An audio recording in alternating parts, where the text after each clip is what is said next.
Support for AZPM comes from Hughes Federal Credit Union, a local not-for-profit cooperative offering 17-month and 30-month jumbo certificate accounts with other tiered options to diversify financial portfolios. Details are at hughesfcu.org/elevate, member NCUA.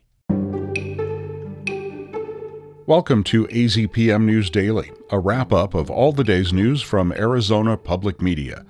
I'm Steve Jess, and on this edition, a Cochise County official is fired and faces potential criminal charges. Correa was booked into the Cochise County Jail on charges of public sexual indecency and evidence tampering. Meet a new group that's like Turning Point, except it's turning the other way. What we're trying to do is expand to that other 50% of the country that is simply not voting at all. And the intersection of politics and climate science. Everyone has an emotional and a political connection to either a solution or to the problem. First up today, a senior member of the Cochise County Attorney's Office was fired Thursday. He's facing a criminal investigation for public indecency. Nick Rommel has that story.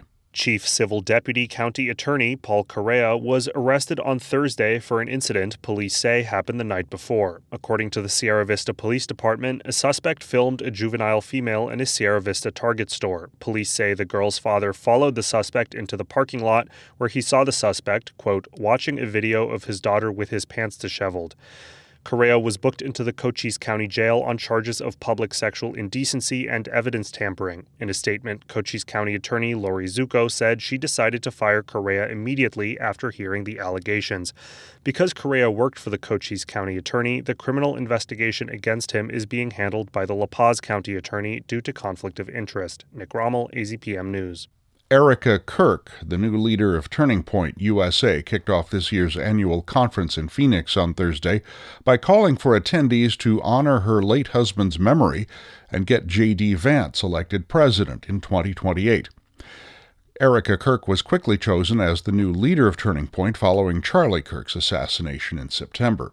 America Fest is a 4-day conference featuring conservative speakers and informational sessions, which began with a moment of silence and video presentation for Kirk.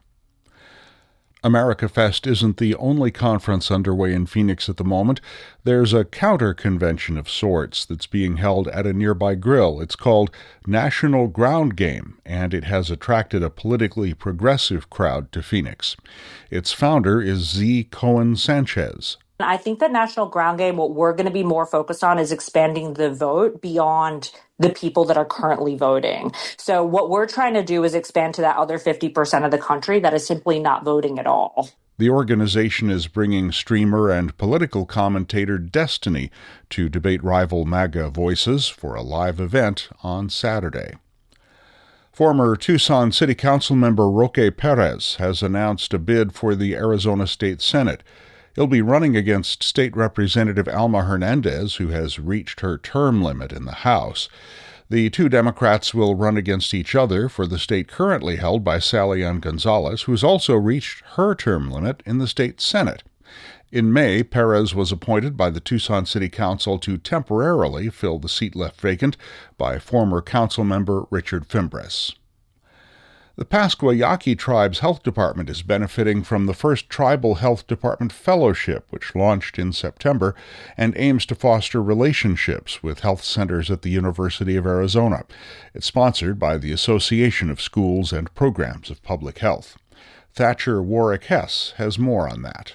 With funding from the CDC, this fellowship gives a year-long in-the-field experience to those assisting tribal health departments across the country. One of the 4 fellows, Benjamin Yawaki, is volunteering with the Pascua Yaqui Health Services Division to strengthen their workforce and update an old reaccreditation board plan. So we have to update from over 5 years ago and then document progress that's been made with the former implementation plan, as well as looking to the future with respect to growing a competent and culturally grounded workforce for the Pascua Yaqui people.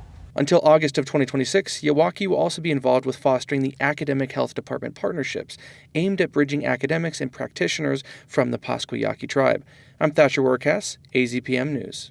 New data from the U.S. Bureau of Labor Statistics shows that Tucson's unemployment rate earlier this fall was at a 4-year high. The same goes for the current national rate, which is 4.6%, and the state rate stands at 4.2%. In September, the local unemployment rate was 4.7. That's nearly 1 point higher than the year before. The last time it surpassed that rate was in August of 2021 as the economy recovered from COVID-19. The Bureau of Labor Statistics uses survey responses to determine the unemployment rate, which it defines as the number of unemployed people as a percentage of the labor force. Due to the government shutdown, BLS did not publish employment data from October, and the local data from November is delayed. The Trump administration wants to close a climate research lab in Colorado.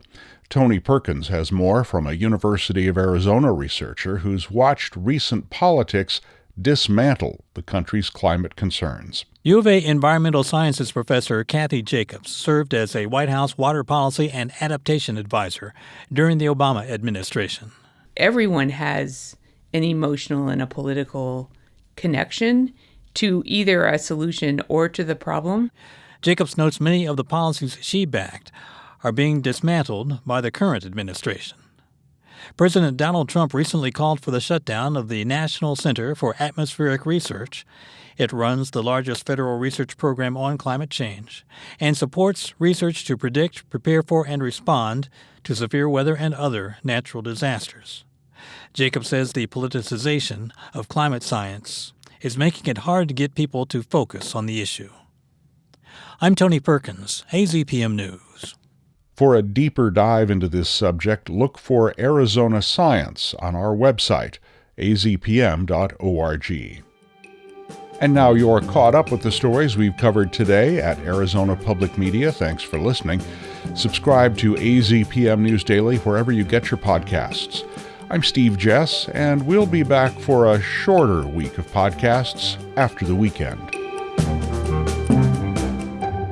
Support for AZPM comes from Hughes Federal Credit Union, a local not-for-profit offering tiered options to diversify financial portfolios, such as 17-month and 30-month jumbo certificate accounts. Details are at hughesfcu.org/elevate, member NCUA.